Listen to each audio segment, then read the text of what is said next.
parler de découvrir votre message d'âme. Comment est-ce que l'on fait pour ça?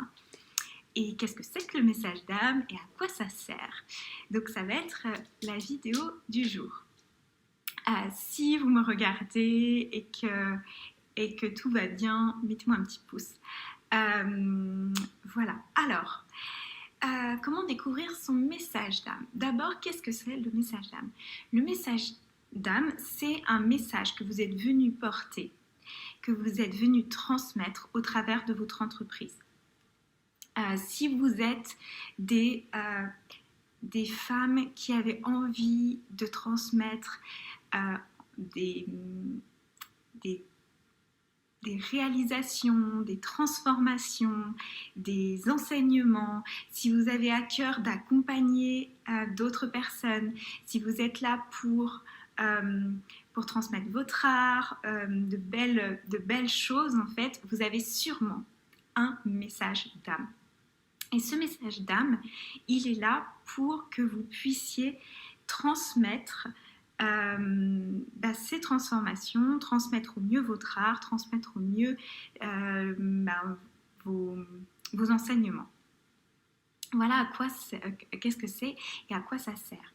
Et également, ce message d'âme va vous permettre avec une plus grande facilité à transmettre ce que vous avez sur le cœur, à transmettre ce que vous êtes venu dire avec vos tripes. Et c'est un message qui est unique, qui vous appartient, qui est teinté de votre histoire, qui est teinté de vos valeurs, qui est teinté de vos envies, de vos passions, de vos couleurs. C'est vraiment propre à qui vous êtes. Donc ça, c'est important de le savoir. C'est pas un message marketing lambda. C'est pas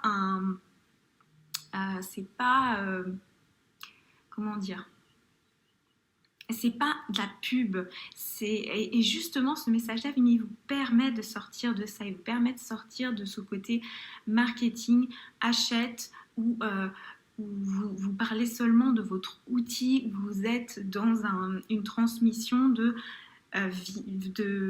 faire envie aux clients, mais sans qu'il y ait vraiment que ça sonne creux. Si tu as l'impression que tu tournes en rond, que tu dis tout le temps la même chose, que du coup tu es seulement en train de parler d'un outil, ou que tu ne sais pas de quoi parler, que tu n'arrives pas à te vendre, que tu as l'impression que tu es à côté en fait de ce que tu es censé faire et transmettre, que tu ne parles pas de ta mission d'âme en fait,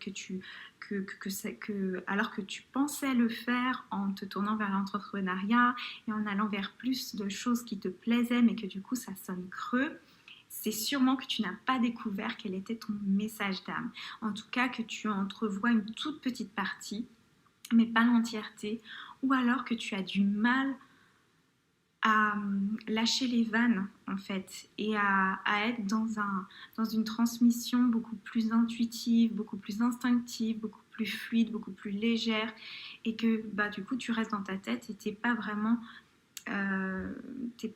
connecté au-delà du mental. Donc voilà à quoi sert ton message d'âme. Ça te permet de joindre facilement, de rejoindre facilement des clientes potentielles, des clients potentiels, de parler aux bonnes personnes avec facilité. Ça te permet de te sentir connecté d'âme à âme, d'avoir l'impression que ça compte en fait ce que tu dis, que c'est pas un truc que tout le monde dit, que c'est lambda, que c'est fade. Du coup t'as pas l'impression aussi d'être dans la vente, dans l'argumentation du vendeur, et ça te permet de faire les choses de manière plus fluide dans ton entreprise, de communiquer de manière plus fluide, d'avoir les bonnes personnes qui viennent vers toi avec beaucoup plus de facilité, beaucoup plus de fluidité, et de transformer, clairement, de transformer les personnes qui te regardent, qui te suivent, de leur apprendre des choses, de leur transmettre un message plus grand que ce que l'on peut voir sur les réseaux sociaux, dans les publicités lambda, etc. Tu vois ce que je veux dire? Donc voilà, ça sert à ça. Ça sert à te sentir à ta place, ça sert à porter ton entreprise, ça sert à te te créer une clientèle fluide, de manière fluide. Et ça te sert à te sentir vraiment ancré dans ce que tu es venu transmettre sur Terre. Alors, comment on fait pour ça? Comment on fait? Bonjour à toi qui me regarde, je ne vois pas ton nom, mais bonjour. Comment on fait pour transmettre son message d'âme? Tout simplement, il faut revenir à qui tu es. Ce n'est pas apprendre des techniques marketing, ce n'est pas peaufiner tes outils, ce n'est pas te former encore plus pour paraître plus assuré. Non, c'est vraiment de revenir à toi, de qu'est-ce qui te motive vraiment, qu'est-ce que tu es venu transmettre. C'est là pour t'aider à... en fait, ton message, il est là pour t'aider à porter ton entreprise. Il est là pour transformer tes clients. Donc, ça vient de qui tu es, de ton âme, de tes tripes.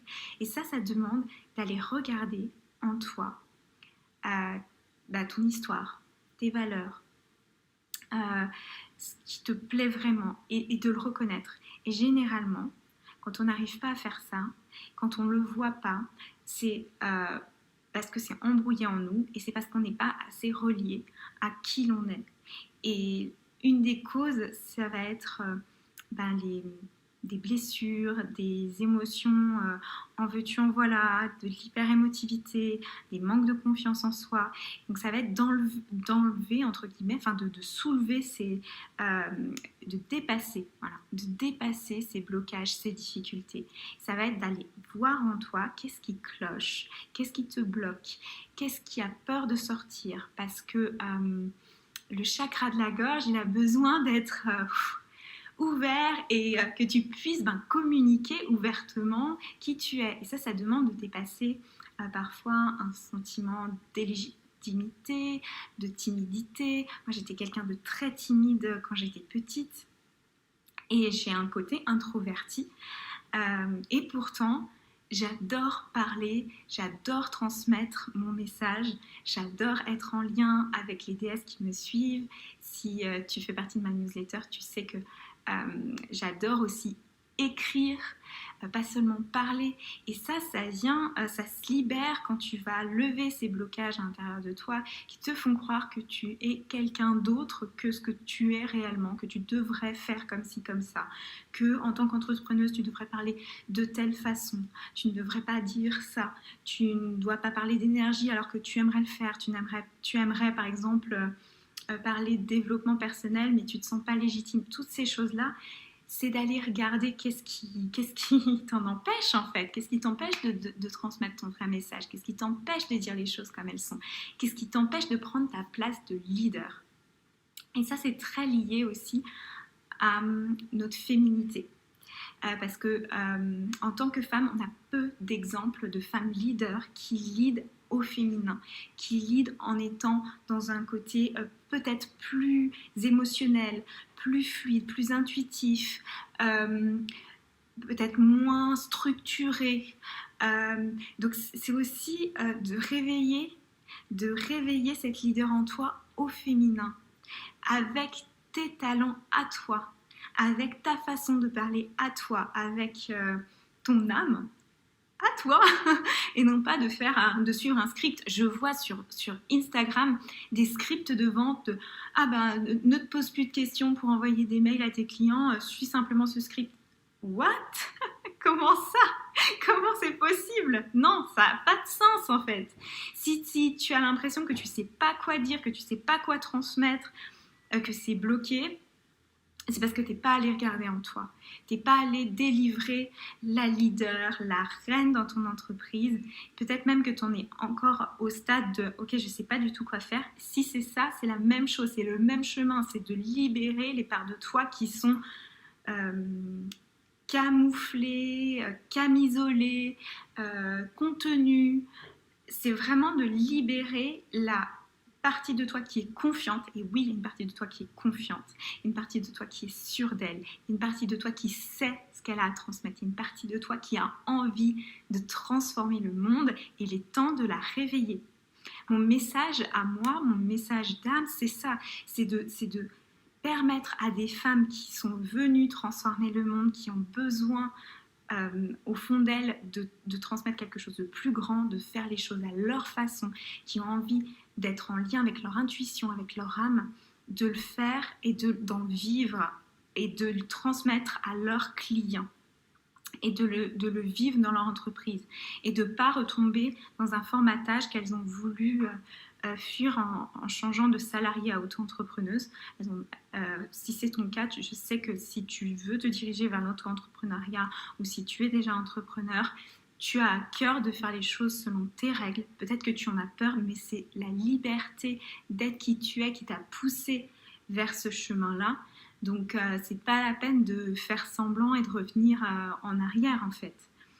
Dans ton entreprise, ce que le monde recherche, ce que tes clients recherchent, c'est toi. C'est ton message, c'est qui